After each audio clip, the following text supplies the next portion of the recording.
like the loafers. Thank you. They're like really thick, but Are they? as they should be, I guess. That's good. That's good for winter. Yeah. Getting around. Dredging through the snow. Have you had like one of those slips yet this winter where you like slip and then your heart skips a beat? And then yes. Yeah. Yes, I have. In front of people, of course. I was on the street and there's like someone walking up to me. I'm like, I did one of those. I'm like, oh, whoa, like what? Get a load of that pile of snow. Like trying to just like play it so that I wasn't embarrassed. But it was fine. I didn't fall, which is good. Good. Yeah. That's really great. Before we talk about the new album, which is fantastic, we got to talk about your little pup Cleo. How's Cleo doing? She's good. Yeah? She's the best. She just like sleeps all day and chills, and I have to wake her up in the mornings. She's like just loves to chill. I have to like push her out of bed. That's so sweet. Is she cute. cuddly? She's so cuddly.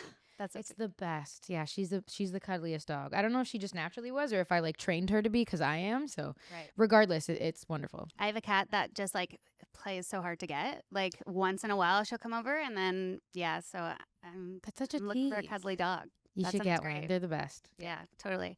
So this album is fantastic. I you. surprisingly actually really loved it.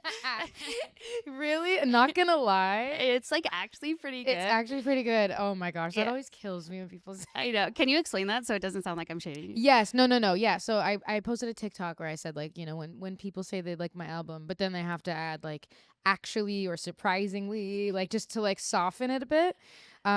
It's so funny. Like when it's like people that aren't like hardcore fans, they just have to seem like they're like too cool to like it, but they want to say they like it, so they have to add like, I actually like Alessia Cara's album. Like just say it with your chest. Just say you love it. Say you love me. No, I'm just kidding. Yeah, they have to. It's like a little bit of shade. It's like backhanded compliment. Yeah, always. I'm Yeah. like, why? Like I think you're trying to give me a compliment, but like the actually always just like it's a little stings a little bit. But it's Right. fine. When you were starting out on this whole concept and idea, did the outcome of the actual album, did it differ a lot from what you went into it planning? I mean, I guess I didn't really have a plan, to be honest. I think the plan, if anything, was like to not have one and just try a bunch of different things until it felt intuitively like the right direction. So yeah, I kind of just was like, let's just try things, and then I just kept narrowing it down until I, figured out a sound that I liked. Yeah. What was the first song that you fully completed on the album? And what was the last song? Ooh, the first song was Run Run, I believe. I wrote that, I think, in like January 2022. I'd written more songs before that, but that was the first song I wrote that made it to the album. And then the last one, probably Dead Man, I think, was the last. Yeah, I think so. Wow. And then you just knew, you're like, this one, I got to come out with it. Yeah, because it just felt like a totally fresh new sound. And I even felt like, lyrically it made the most sense to like start the story that way. So it worked out. Yeah, I love that. You've said that this is your favorite batch of music that you've come out with. Yeah. Do you think that's because you took the time to make it what you wanted it to be? Or do you think that that just comes with each new album? I think a bit of both. Hopefully, if you're making an album each time, hopefully there's like a bit of growth each time. I think naturally there is, just because you're at a different place in your life, you're older. But I do think that taking the time to really perfect it or get it to a place where I was like super, super happy with it helped, because I don't think that like rushing the process is going to give you the product that you are looking for, maybe, at least for me. So yeah, definitely taking the time helped. Yeah, when you listen to it back now, do you think like, oh, I wish I tweaked that or did that? Like, do you feel like it's ever truly done, or do you just feel like, okay, this is perfect? I mean, maybe like a small thing or two, but honestly, this is like the album that I really feel is like the closest to what I wanted it to be. I think in the past, just because of for sake of time or whatever, you just kind of like I feel like I have more, not regrets, but things that I would have changed on past albums. But this one, I really was like, I don't want to put this out until, because I hate having that moment because you can't change it, right? So I was like, I want to make sure that I love this and tweak as much as possible before, so I went back, like even after songs were mixed and mastered, I was like, wait, actually, could we add one more thing? So I feel like this is like the closest thing to like perfect, but I'm sure I'll eventually find something. Right. Yeah. It does feel very you in like Thank such you. a great way. Thank you so much. Surprisingly. Surprisingly, actually not gonna lie. You reference a golden boy in dirty jeans Yes.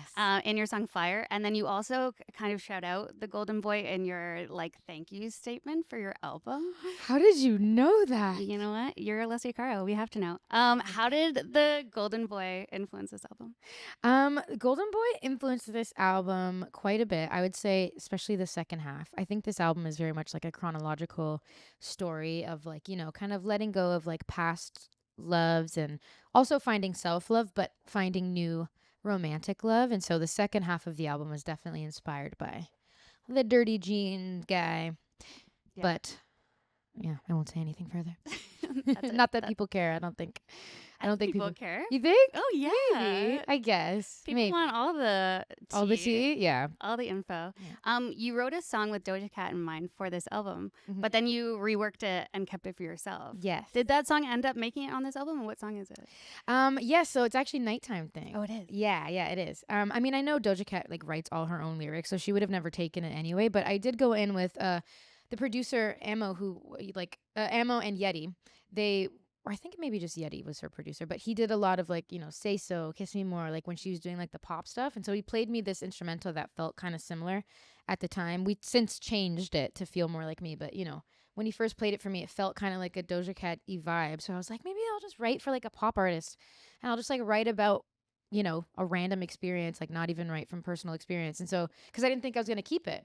And then couple people heard it and like they were getting in my ear. They're like, you have to keep this song. And so many people kept saying that. And then I re-listened to it and I was like, okay, I think this actually could be kind of fun for my project. So we reworked it and redid some of it and, so it can feel like it's part of the same world. Nice. I love that. That's so sweet. Maybe in the future, there's another song you'll send off to Doja Cat. I know. I would love to work with her. She's awesome. I know she's not doing the poppy stuff anymore, but if you'll ever want to work with me, I love her. I think rap she's great. verse on an Alessia song. That would be awesome. I love her. There. Yes. Manifest. What's your metric for success? Like, how do you measure success if it comes to like this album or anything really?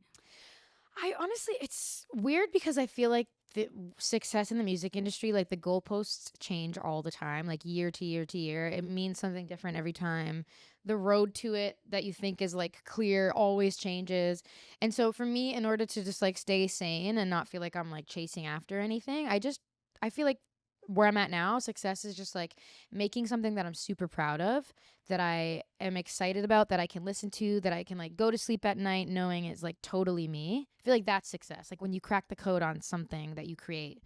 Yeah. So honestly, I feel like I've already won. I made something I'm just like super proud about that will have my name attached to it forever, and years down the line, people will know me for something that I'm proud of, which is cool. Yeah, I love that. That's so sweet. Something that COVID robbed us of is you hosting the Junos. Oh my gosh. Can you believe my luck? It's like, crazy. man. You flew into Saskatchewan and then the world shut down? I literally flew in, got to the hotel lobby with my bags. It was like a movie, like an episode of like Seinfeld. I literally got into the lobby with my bags and my tour manager was there and he was like, we got to turn right back around. He's like, you got to get back in the car. I was like, why? He's like, everything's canceled. The world's shutting down. I was like, what are you talking about? Because it was like, I had never even heard, I'd heard like little sprinklings of COVID, but I didn't know what it meant, what was happening. And so I was like, yeah, we'll probably be out for like a week and then we'll resume. Obviously not what happened, but I literally had to turn right back around. The second I stepped foot in the lobby, we had to go right back. It was That's crazy. wild. I can't believe you made it all the way there because that was really like the thing. I remember when Junos announced that they weren't doing it. Yeah. And I was like, oh, this is serious. I know. Tom Hanks has COVID and Junos are canceled. I know when they go. I know everybody was tweeting. I saw Vince Staples. He tweeted like they got Gump, and I was like, no, they got Gump. I didn't even know what that meant, but I was like, what happened? What Tom Hanks has it? It was like such an alarming time. I think back to that time, it was just so scary. It was, like we didn't know what was going on. I know.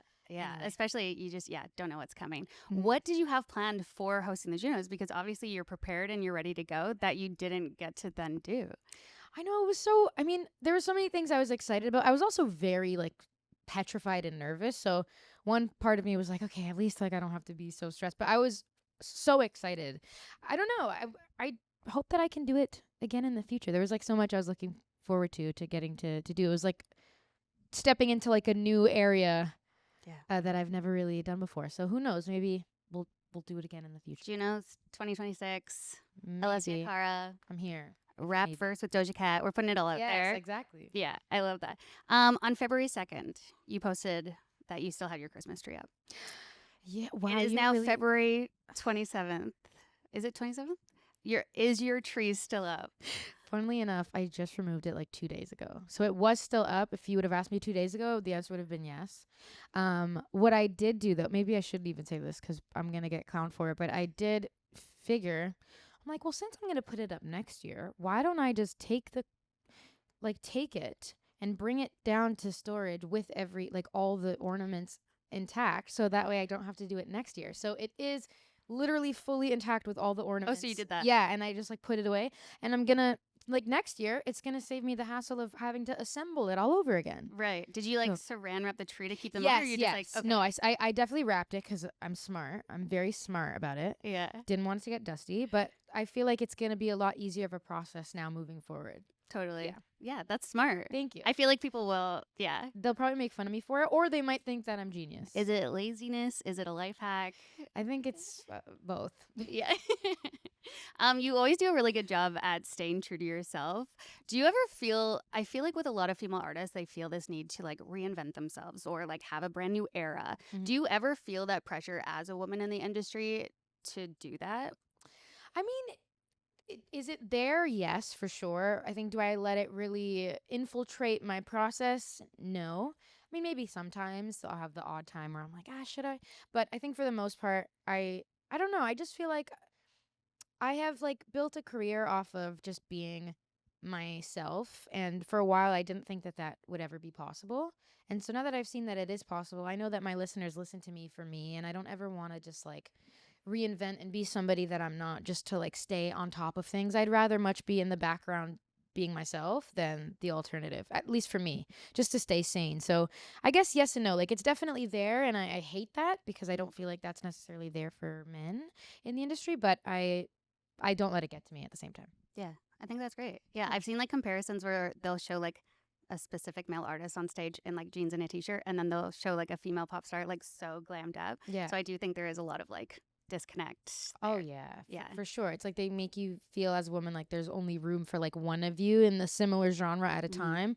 Whereas men, like, there's so many of the same genres, so many, people kind of cross over sonically, and there's, like, endless room for them. But then for girls, it's like there can only be one on top. And it's Yeah, like, why?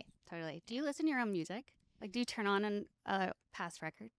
Not past records. I will say this album I have listened to, which is, like, very rare for me because I don't do that. And I still definitely cringe at anything before this album for sure.